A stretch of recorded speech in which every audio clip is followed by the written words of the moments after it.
दीपावली के त्योहार के नजदीक आने के साथ साथ सर्दी का भी आगमन हो रहा है। धीरे धीरे सर्दी का असर बढ़ रहा है। दिन के समय कई जिलों में धूप खिलती है। ऐसे में उत्तर भारत की ओर से आने वाली ठंडी हवाओं के कारण रात के समय ठंड का असर ज्यादा महसूस हो रहा है। शुक्रवार को शेखावाटी का सीकर सबसे ठंडा रहा। सीकर का न्यूनतम तापमान 14.5 डिग्री सेल्सियस रिकॉर्ड किया गया। हालांकि गुरुवार की तुलना में शुक्रवार के तापमान में 0.9 डिग्री सेल्सियस की बढ़ोतरी हुई, लेकिन सबसे ठंडा सीकर ही रहा।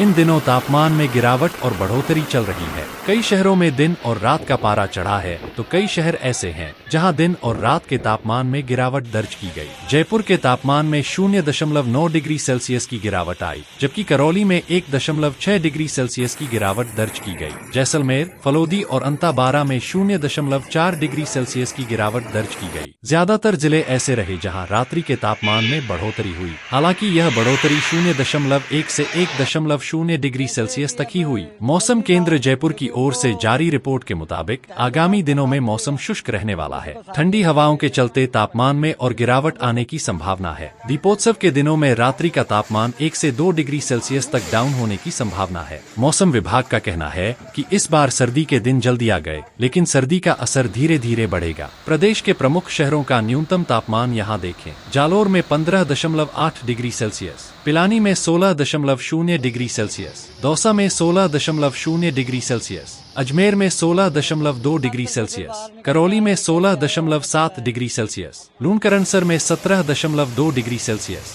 अलवर में 17.4 डिग्री सेल्सियस, जोधपुर शहर में 17.6 डिग्री सेल्सियस, झुंझुनू में 17.7 डिग्री सेल्सियस, चूरू में 18.2 डिग्री सेल्सियस, जवाई डैम, पाली 18.2 डिग्री सेल्सियस, अंताबारा में 18.3 डिग्री सेल्सियस, डबोक, उदयपुर में 18.6 डिग्री सेल्सियस,